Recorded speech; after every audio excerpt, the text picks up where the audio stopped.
Welcome to Bound by Books. I am one of your hosts, Sherry Hayes, and we have a special episode for you today. We're actually all four of us, the hosts of this podcast, are here together.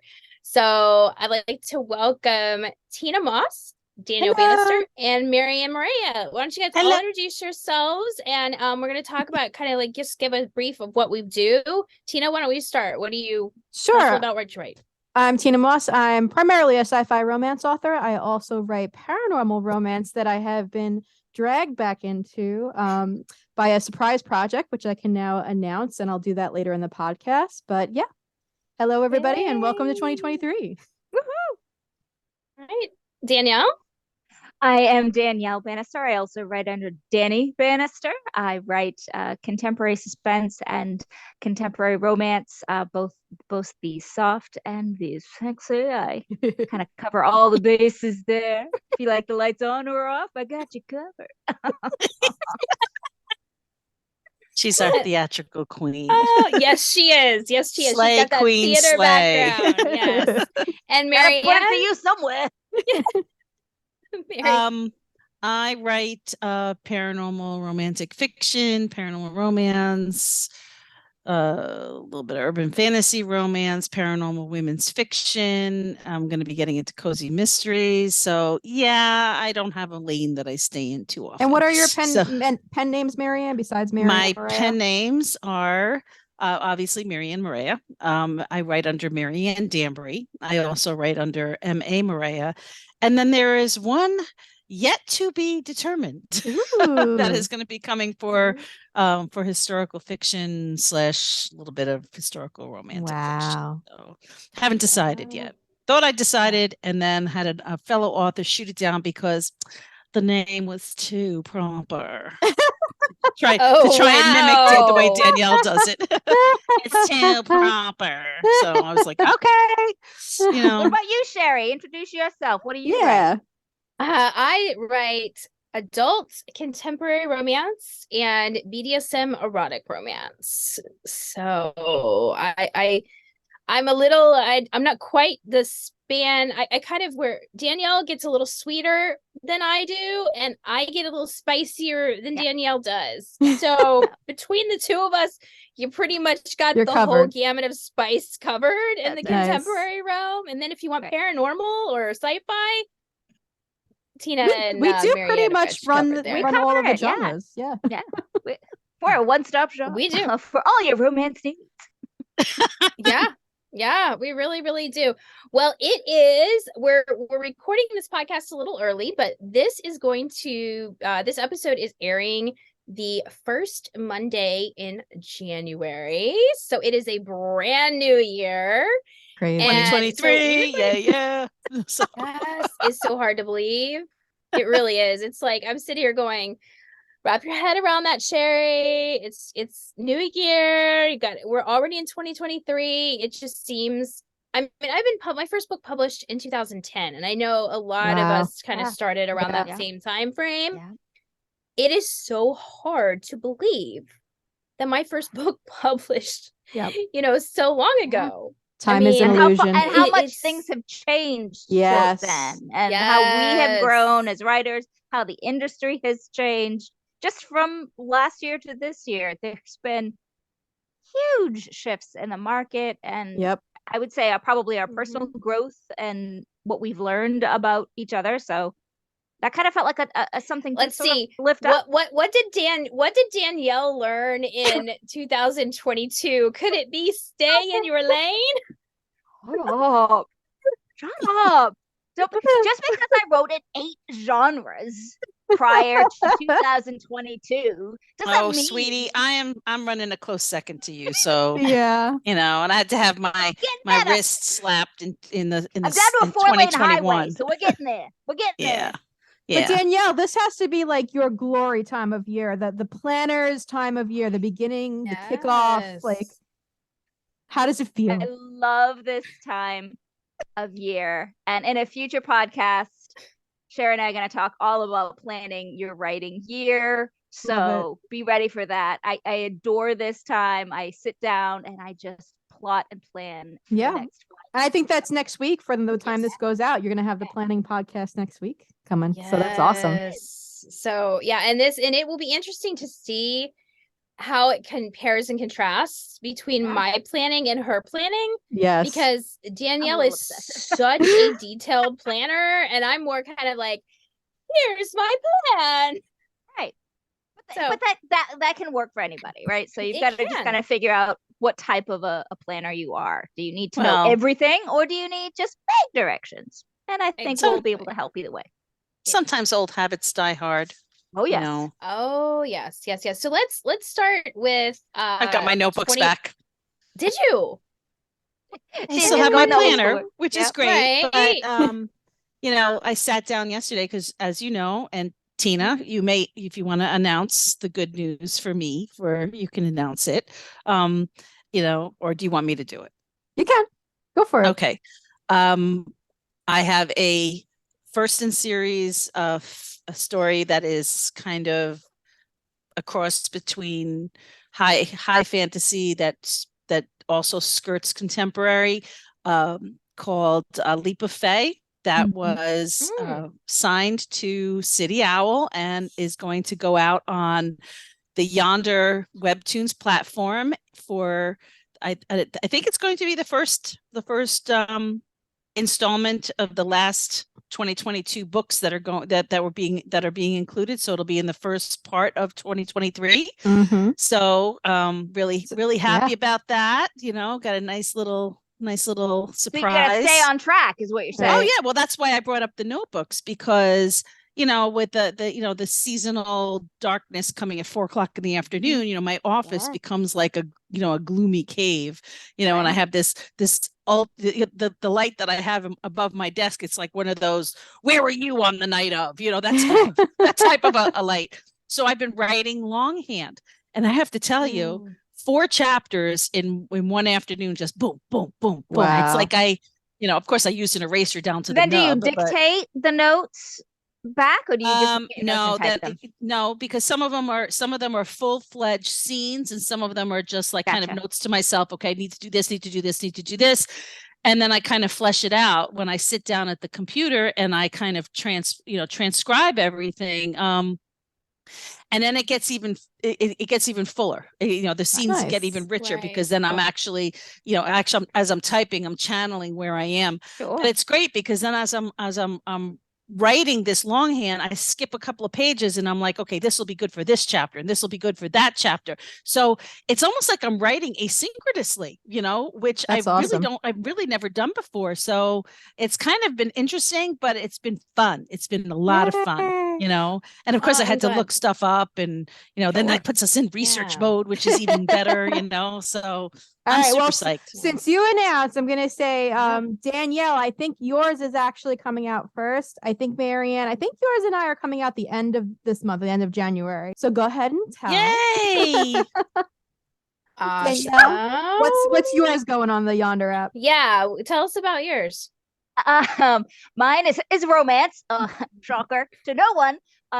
It's called A Single Step, and it's roughly about an office cubicle worker who gets invited to the mansion of her CEO boss, and she thinks she's getting fired. She thinks she's going to go and get fired because she's been a fuck up, and she's one of those, not maybe the greatest at her job, but doing her best, struggling to get by. And the CEO woman actually wants her to marry her son, who has marriage of convenience. And so awesome. it's like an insta sort of what now, so it's a fun ride. Yeah. And these are all stories that are exclusive to the Yonder app. So if you're familiar with Webtoons, this is their new reading app called Yonder. You can get it on all the platforms. And my story is coming out end of January. It's called Untamed Heart. It started out contemporary romance, but it had so much werewolf vibes. I'm like, I'm not a contemporary writer. I need to shift this to paranormal romance. So that's what we did. It takes place on a big ranch in Montana, so it's got a bit of the Yellowstone vibes if there was a wolf pack involved. Right. That's exciting. And a lot of romance. Cool. A lot of steam. I'm so excited. Yeah. Now we just gotta that's- get Sherry, and then That's we'll right. have the 4. Oh, Sherry has trouble getting her own stuff out, let alone this- doing anything extra. That's This so would still funny. be yours. You're still gonna own it. Yeah. You know. Yeah. But Yeah, I think I that's just a really good thing for 2023 to think about is like how, again, we always talk about diversifying. So when I hit up all of the girls with saying, hey, do you have any stories that you don't have plans for, that you have on your hard drive that you can maybe expand on?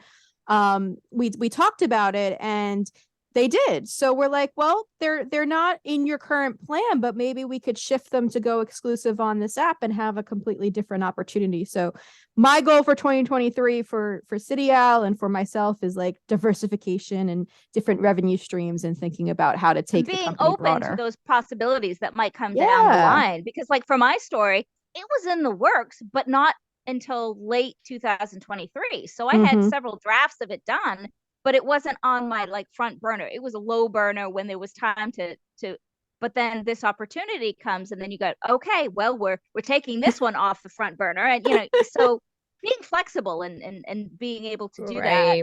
Yeah, it was just kind of the same for, I mean, I had the first 16,600 words written, which was roughly 6-7 chapters, and you know, it just kind of sat there doing nothing, and I didn't even remember that I had it. And when Tina said, hey, you got anything that's later, I was like, wow, oh, wait a minute, yeah, but I have to finish it. And she's like, is that a problem? I'm like, no, I think not.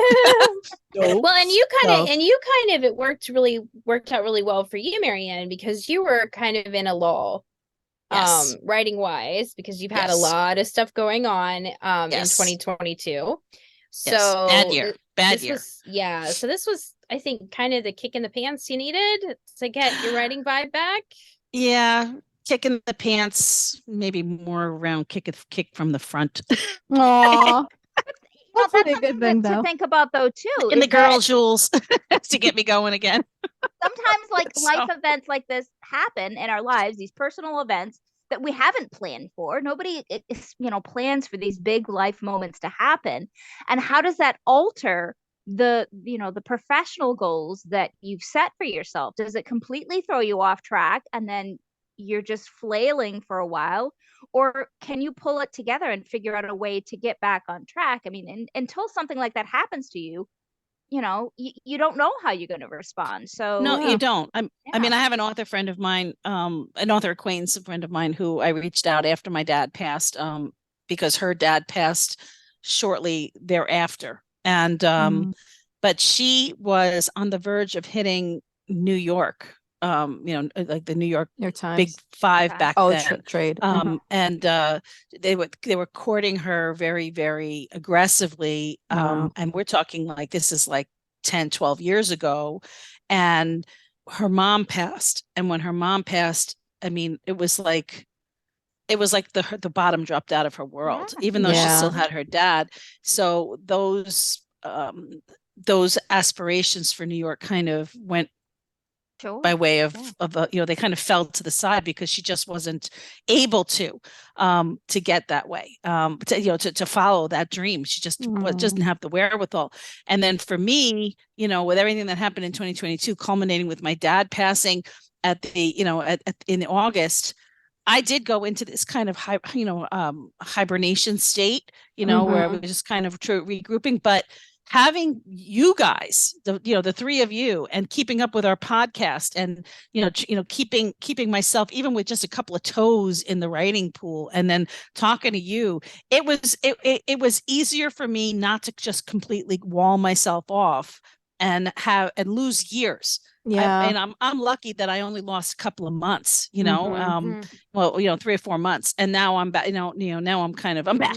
That's another reason that an author community is so important, because this is such a solitary sort of career that it's so easy to not sort of hold yourself accountable and to be like, okay, but if you've got a group of people rallying, going, hey, what's up? How can we lift you up? Have you written anything today? Just kind of checking in with you. Right. It can remind you like, oh yeah, I'm still a writer. I still this And I got grief people. doesn't consume me. I can, I can still do the things that. And we that I talk need a to lot do. about like the power of networking, and I completely, believe in that. And it's really important to have contacts within the industry to make connections with business partners, especially for me, owning a small press. But it's also extremely important, and I think just not talked about enough, having an author community, having an author group, people that you can consistently turn to and say, who understand what it's like to be in this career. Because let's face it, being in a creative career like this, it's not the usual path for a lot of people, and most people don't have necessarily those close connections in their lives. So getting your pod, your group, your community consistently, and just talking to them and having somebody that understands what you're going through, I think is so important and so valuable, especially because, like Danielle said, it can be a very lonely, isolating job. So it's super important. Yeah, having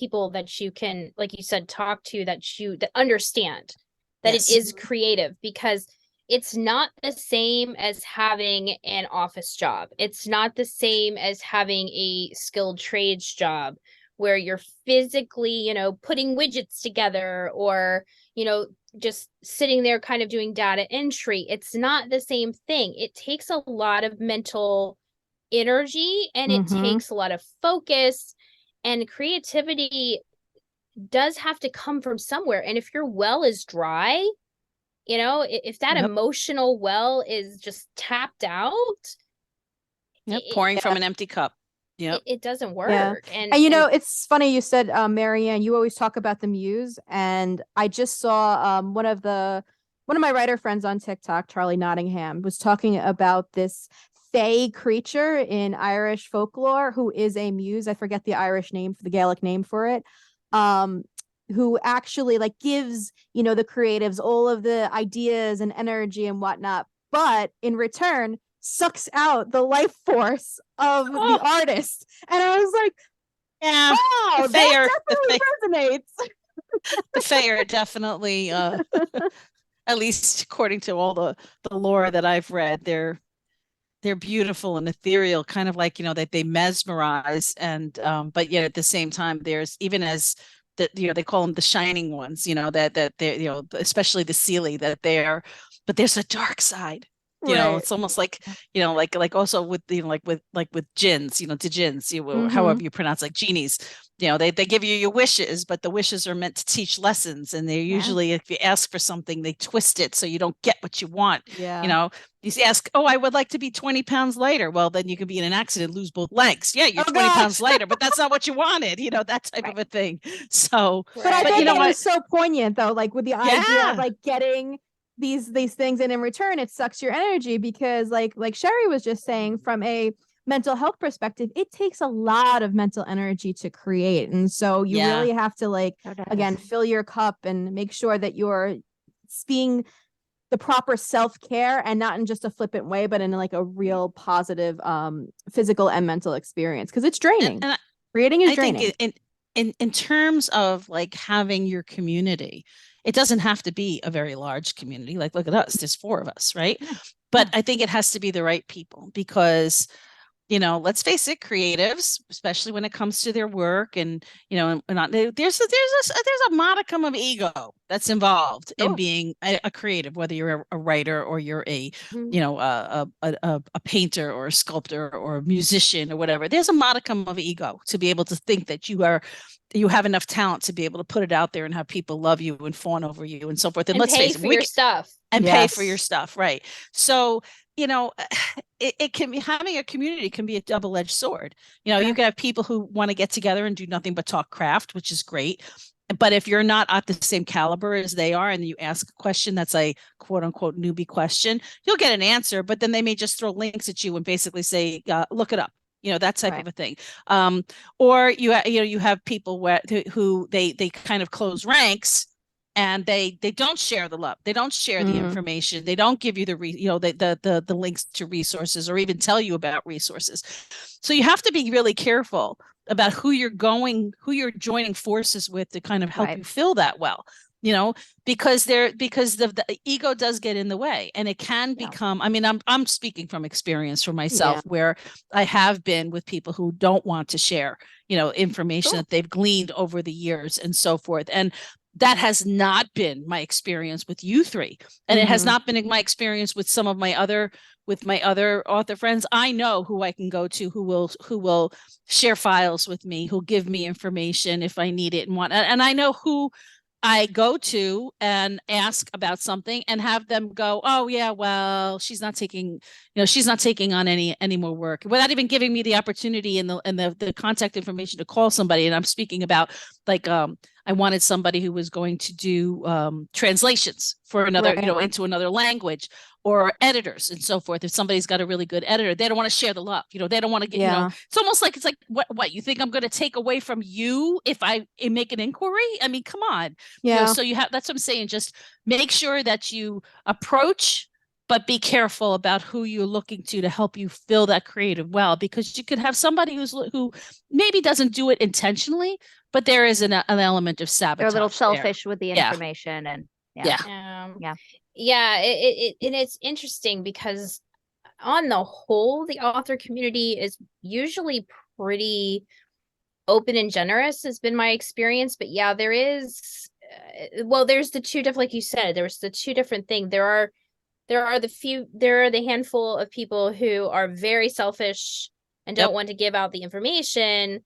But then there's the difference between the newbies, the mid-listers, and the six-figure authors. That if you, sometimes the mid-listers can understand. I mean, they may not be able to completely relate to the six-figure authors, but they have enough experience in the industry that they can understand it, or at least take the information and translate it to something that works for them. But and vice versa, it kind of tends to really, so mid-list kind of is really the most versatile area to be in, which luckily that's where the most of us are, which is I think why the not being afraid to share information is really prevalent, because there's a lot of mid-list authors that fall in there. But you do come in with a really big gap when you have like a six-figure author paired with a newbie author, because there's a lot of things that a six-figure author will talk about from their experience that is going to be completely foreign to a newbie author. And it's it's going to be very hard for them to translate that. And really, conversely, vice versa, because there are things that a newbie author may encounter, problems that a six-figure author is not going to understand, because they have people, they have a PA, or those assistants. issues didn't exist when they first started out. You know what I mean? So the difference in time can be a factor. But like the problems that authors today are facing are not the same problems that we faced when we started.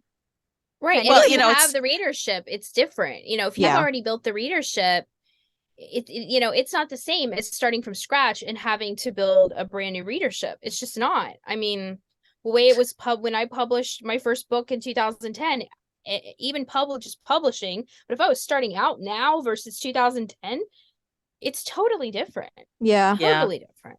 When we were pulling clips for our best of 2022, I had gone back to my interview with Sherilyn Kenyon, and we were talking about how things have changed, because she's got 40 years of writing under her belt. And she's my age, and I'm thinking to myself, holy, it's a long time. 40 years writing. I mean, I thought it was a lot for us to be, looking at, 10, 12 years, 40 years. And, she was saying that, that the profligated myths about writing, the difference between indie and trad and how, whatnot. And I said, one of the myths that I had bought into for a long time was that if you were trad pubbed, that you had, I'm talking about like the big five that are in New York, that they would just hand you an army of people to do all the work for you. You just had to concentrate on writing. Boy, that would be nice, wouldn't it? Sherilyn cackled. I mean, cackled at that, because it's like, no. Even back then, no. So Yeah, makes you Not at laugh. all. Yeah. Yeah, I think also because I work with debut authors all the time, like regularly. And my biggest issue when speaking with them is I don't remember what I didn't know at the time of it being a debut author. Like there's so much to learn about publishing. There's so much information that I can give a debut author, but like I don't know what they don't know. I don't know what they know. It's so that's sometimes difficult too from being, around and in the industry for so long. It's like when you try to put yourself in that mindset of being a beginner author, it's like, oh, it can be very overwhelming and daunting because there is so much information that we've learned over a decade or two. So it's challenging in that respect too. So I could understand, if, for example, Marianne, you mentioned like a debut author might ask a mid-lister a question and the mid-lister might send them a link. I can absolutely see myself doing that. Because again, it's like, yep, I've answered this 50 times. Here you go. Here's the answer. No, I'm not. I'm sending the link is great. I want people to send the links. I'm talking about somebody who's like, yeah, no, I'm not even going to bother with that not question. Sharing Look it up yourself. That type of a thing. And coveting the information. That's really bothersome to me. Like that's a personal pet peeve of mine when people like hoard information. I get it from one standpoint because unfortunately, rather recently, I've had a sci-fi romance author who I really enjoy come out and is a drama-free type of person, and unfortunately had to call out a bad apple, another author who's copying her, who's very blatantly copying, like going after all of her artists, all of her narrators, her editors, like just like a step 1 to step 10 kind of thing, trying to basically emulate this other author, which is single white female. Yeah, it's very stalkerish behavior. It's very uncomfortable. And she was kind and gave out this information and now is paying the price for it. So I can see the flip side of it too. It's a rare occurrence that happens, but I do get the other side of it. But just in general, not sharing information is usually, like, in my opinion, frowned upon. It's not like, it's not something we're going to be like, oh, wow, isn't it great that author never shares anything? Isn't it so? Don't we just want to buy all of their books? No, it's. But I think it's a difference between, and it sounds like what happened with that author was that the person they gave the information to is like, they gave them very specific information, like, I use this cover designer and I use this editor and I do this type of promotion for, in this way. Whereas most experienced authors, whether it's mid-list or six-figure, when they're trying to help another author, newbie or not, it's usually more guidance information. Go to this group and find out, get some suggestions on editors or cover designers. Right. There's nothing wrong with doing the legwork, right? I mean, we do as authors need to do the legwork. We're not asking to be handed a finished plan, start to finish, that you spent your whole life curating. Give me step A to step B. That feels icky if somebody is like, tell me exactly what you did. Well, I put in a lot of work. You should too. But here are some places you can start. And also just kind of like doing it in a way that was, clear that they didn't just like, I wouldn't just go to another author and like, oh, give me the step 1 to step 10 plan. They did it in such a way that it wasn't obvious what they were doing until it was too late.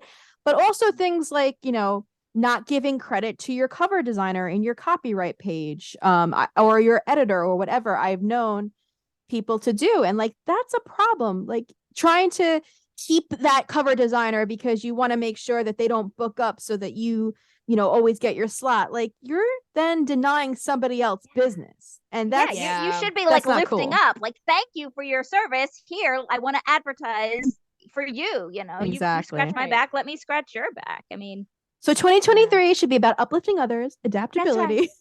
That's right. And diversification of your income streams. And I think that's a good direction to go in.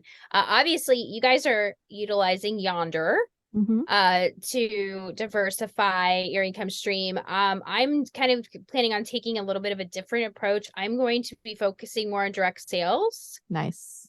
And diversifying my income by increasing my wide presence, which I have been wide since the beginning. But I haven't really focused on promoting wide too much. So this year those are my two goals, is direct sales and diverse in increasing my wide presence. Well, you also have Patreon too, right? So you have some do. diversification that way as well. And I know a Yes. lot of Ride for the authors win. now are using like Bella and stuff like that to kind of try different platforms. I mean, we've got to, right? Yeah. We can't just rely right on one income source. We've got to keep going. And I know, speaking of Patreon, I know I've in one of the author groups, this might be a really good thing to kind of discuss here, because I know Tina and I have Patreon, Marianne and Danielle do not. But one of my author groups recently, somebody posted a question about Patreon and how they were perturbed because perturbed I like the word. that people were, authors were kind of, more authors were, using Patreon and setting up Patreon accounts. And one of the things that I know, and I know Tina does something similar, is, we the two of us, with our Patreon accounts, we offer things in our Patreon accounts that we don't offer anywhere else. And so if you're Patreon, right, which is the point of Patreon, but the thing is that if you don't want to become a patron to get the extra stuff, nothing changes for you. Right. What you were getting before is the same thing you're getting from me. It's the same thing you were getting from Tina before. It's not like we've taken anything away. This is just extra stuff that we're willing to put a little more effort in to put on Patreon for people who are willing to pay us for it. Yeah. And for Patreon, you have to think of it like you're catering to your super fans, right? So your regular readers, right? Yeah, your regular readers are your regular readers. But if there's people who are super fans, you want to give them extra. Like I sent Christmas gifts to my patrons this year, which for some tiers was a book and some art prints and a signed card from me, handwritten. And then for the other tiers, it was art prints and a card. But you want to make sure that you have a place to cater to those super fans. And Patreon is a great way to do it, because if they're your super fans and they're financially able to, they can pay extra to get more access to you and to get that exclusivity. It's worth it, and it makes sense for that population of readers. Yep. Right. So it's kind of feeling things out, but I know that that's been kind of a bone of contention for some people. But again, it's kind of the same. It's along the same lines as what we've talked about. Marianne and I talked about in a recent podcast with the AI narration. I mean, it's not, there are going to be people who are dead set against it, that are like, no, no, no. But the question is, I know I have some, readers that are visually impaired. So do they not get to listen to my stories because I can't afford to have a full-blown narration? AI does offer an alternative to that. Yeah. There's a lot in the AI world right now. It's a big question. I think the biggest issue for me with AI in general is just it has to be ethically sourced, right? Like we put out a policy with Studio that we will not use AI generated art unless the data set can prove that it is only mining from public works, or that they have author permission to artist permission to do so. I think that's really important, right? Because we also want to discuss that. IP is in place, and that we're not stealing from artists, or authors, or any creative types. And listen, AI narration is not human narration. Like, they're not equivalent. The same thing with AI art and books and etc. They're not going to be the human equivalent, no matter how sophisticated they get. There's always an element of human creation that it just can't replicate. So I don't think it's going to replace it. I think as long as it's being ethically sourced, then it's a good alternative. But again, there's a lot to go into that. Right. But AI narration is another area to potentially diversify into. Yep. So much area, so many ways. Right. And the thing is the thing with AI narration is that it can apply across the board, because even if you're in KU is only ebooks. It doesn't apply to audio narration. So if, even if you're in KU and you want to explore that area of potential diversification for your books, you can do that. Yeah. The only other thing I would say as a cautionary tale for AI narration is if you ever plan to sell your audiobook rights to an audiobook publisher, do not have an AI narrator on any of your books, because essentially you've already given away first rights by producing an AI narrated book, and they're not going to want to produce it. If you're going to self-produce at some point with a human narrator, then that's perfectly fine. Or if you have no plans to ever sell your audiobook rights to an audiobook publisher, then also completely fine. But if that is a goal, then just be aware that that's going to make it pretty much impossible to do. Right. Curious, so you got to think of your long-term goals. Yeah. Go ahead. Because Sherry asked me that question in our podcast, whether or not I would consider AI, and I said it would have to. It would determine the level of technology and how sophisticated it was. If it could at least get the inflection correct, in terms of like if it's a question mark at the end of a sentence. The other thing was I had said that I would probably record it myself before I would opt for AI. You were saying that it would, if you do that, if you record yourself and then decide you want to put it up on Audible or what have you, and do they frown on that as well? So if you want to sell your audiobook rights to an audiobook publisher, that's the only way it would be frowned upon. If you've already produced an audiobook, then why is the publisher going to buy it from you? It's like, think about first rights in general for anything, whether it's ebook, print, etc. Essentially, you have executed on your first rights in audio. So that's what you want to think about. But that's a great way too. If you have the time and the space and the equipment to be able to produce a solid audiobook yourself by reading it, that's another direction for diversification you can look at. Yes. Yeah. The question is time and whether or not you can, because I had knowledge, creating the quiet room. Like Danielle, hours and hours of work. You have theater background. That's the kind of that's what I was thinking. Yeah. I've had several people tell me I need to narrate books, but that's a lot of time. I've researched it. It's a whole thing that I just don't have the time to invest. Maybe when your kids are all out of the house, create a sound studio out of one of their rooms. Exactly. Or closet. A lot of people's closets. I have an author friend, Liana Renee Heber. She is got a drama background like you do, and she does all the languages, the accents and so forth as part of her theatrical training. And she writes gothic like PG romance. It's not even romance. It's like gothic kind of cozy mystery-ish thriller type stuff. And she's got a very niche market, but her books are amazing. But she's doing it for Scribd. They have asked her to record, and not just her own books, but other people's books too, because of how her background, and she's getting paid for it, aside from writing her own stuff. So that's another thing that maybe that's a great way to diversify. Yeah. But Danielle would definitely that would kind of be up her alley. I could probably do it, but again, I'm kind of in the same boat. Where am I doing it? And what time am I finding to do it? Fit into an already very busy schedule?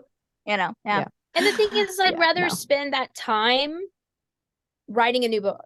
Right. Yeah. I'm just afraid all of mine would come out sounding like the female version of Joey from Friends. How you doing? My Brooklynese my Brooklynese could never. But again, it's another great way to diversify. And as a creative type, if that's something that's in your wheelhouse and that you have the time, energy, and resources to allocate to, then why not?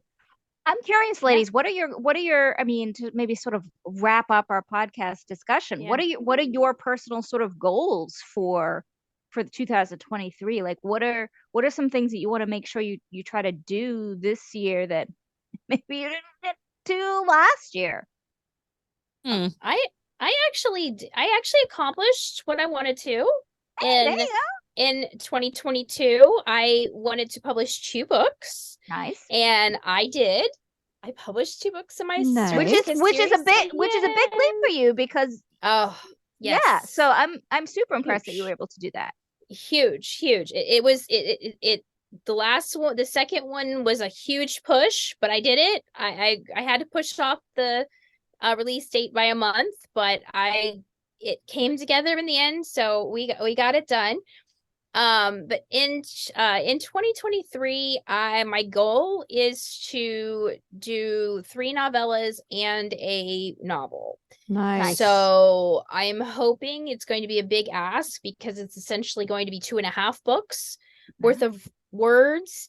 So we will see how that goes. But yeah, I have started working on the first novella, so we will see how it develops and plays out, but that is the goal at this point. And then of course, like I said, diversifying, growing my Patreon, doing direct sales, that kind of thing. That's kind of where I'm headed. What about you, Tina? So City Owl is actually at the ends of our, well, I should say we have a business plan in place. We used to do 5-year business plans. Now we do 3-year business plans just because they are constantly needing to be changed. Yeah, I bet. So ours goes to the end of 2023, but because we had such an accelerated growth year in 2022, we're going to redo our business plan early. And that it includes things like possibly we did Awesome Con last year, which is a lovely con, but we may be doing New York Comic Con this year, which is about 10 to 20 sizes bigger than that. So running a booth there is one of our big things. I want to come. Yeah. We're back to, traveling is opening again. So we have to determine which events we're going to. Then on the personal author side, I'd like to get, the Yonder book will be completed. I'd love to get 4 more sci-fi novels out. Maybe it will only be 3. I'm kind of, undecided about that. It depends how much goes on with the business. And then it's just, increasing our partnerships and opportunities for our authors. So I'm very, very much between the, author life and publisher life. But personally, it's getting more books into audio, getting more foreign deals, hopefully a film TV deal for at least one of our authors this year. We keep working towards that. Our partners work really hard on that. So yeah, it should be an exciting year. So I'm excited. How about you, Marianne? What are you doing for 2023? Well, 2022, I had said back because I was listening to our podcast last year for this, what my goal was. And I had said 6 books. Wow. I only got to half. I published 3 this past year. So it's better than none, but it could have been more. So my goal is to do 6. Like nice. That I wasn't, so to try and pick up where I left off and do 6, starting with Leap of Fae that needs to be finished and to the great beyond of Yonder. Yonder. by the end of January, I guess, or whatever it is we said that was going to be. And then after that, then 5 more in my plan. And those are cozy mystery, and people have wanted another book in my my paranormal women's fiction. I didn't really think that I was going to have a lot of people love it so much, but I've gotten great feedback. Not too many reviews, but in terms of the people who bought it at different in-person venues, the conventions that I had gone to, I sold a lot of them, much more than I've ever sold in ebook. And the response I've been getting is, "Oh, great! There's going to be another one. There's going to be another one." I said, "I never said there was going to be another one. I have been saying it." And they're like, "No." So I may have to come up with another one for that, and then continue doing my research for the historic fiction and trying to decide how and when. That may end up being pushed to 2024, but I think this is going to be. I don't want to take on too much. I don't want to tempt fates. You know what I mean? But I think if I keep myself to the 6 that I said, and then work on branding, work on sales, work on diversification, and maybe trying getting myself out of KU and into wide in some, for certain things, then, maybe that'll be a good thing. So awesome. All right, Danielle, you're up. Danielle. Dun, dun, dun, well, my goal, I think, last year was to release 4 books, which I did. I got the 4 releases out, and to write my first ever series. I've done a lot of trilogies, but never like gone and done a series. So I wanted to try my hand at that. So the series will finish out in 2023. So I will have had a complete series. So that's great. I'm working on another couple other series. So I'm starting to get my feet wet in the series area for 2023. I want to continue to try to push that 4-book, one book per quarter sort of release schedule. I'm going to see if I can keep up with that. I'm going to attempt to understand ads better. You and me both, honey. You and me both. I've never been very good at it, but next year, 2023, this is my year to figure out ads a little bit better so that I'm not flailing around so much. And I'm going to be hopefully working with an accountability partner, that somebody I met at a local signing, who happens to know how to do Facebook ads a little bit, but who needs a little help with her planning process. I'm like, nice situation, and we got to chatting, and so we're just gonna start an accountability. So like, what are my goals for today? Did I get them done? Did I fail? Like, just kind of like lift each other up on a daily basis, and kind of cheerlead each other on, and see if that helps motivate. Because working a full-time day job as well, and having an autoimmune illness, some days it's hard to make sure that you're getting the things done that you need to do. So I'm hoping that will be the little push to make sure that I stay on target and still do all the things that I want to do. Yeah. Awesome. Right. I want to throw something out there that I would like to put as just out in the ether in terms of a goal for the 4 of us, is that we do a convention together. Oh, that would or be a signing together. I think that would be a lot of fun. The 4 of us in the same room at the same time. Yes, yes. Wow. But trying to set, because we all seem to do really, really well when we interface with readers one-on-one. I mean, look at Sherry. This is just that she just had. Yay, for you, for the sales. I mean, I do really well. Tina does really well. Danielle, you do really well. I mean, this seems to be something that we're all equally good at. And I think we should kind of join forces and do a convention together. I don't know which one. We'll have to find a place where we can kind of, it's equidistant for all of us to get to, and some place where it's not going to break the bank. But I think we should probably put a pin in that as possibility, if not for 2023, then 2024.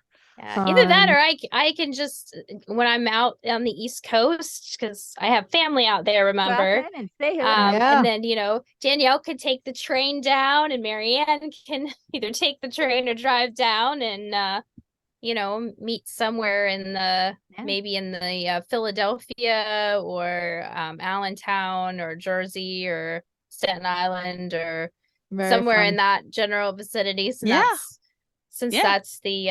that's the area that most of you are a little closer into. True. Yeah. So, all right. Well, I think we'll wrap things up. I hope everybody enjoyed this. This was so much fun. We only do it once a year when we have all of us together. So it's so much fun to do that and kind of just chit chat, which we do on a regular basis with just privately, but we don't typically do it as we don't record them. We don't record them, so you're getting we need no evidence of those conversations. I was just gonna say that. I was gonna say some of those conversations you do not want to eavesdrop in. But anyway, I hope you enjoy listening to us chat about kind of the past and the future of writing and our writing goals. And until next time, have a great week of writing. Bye. Wait! Before you go, don't forget to like, comment, and subscribe, and check us out on our website, boundbybookspodcast.com.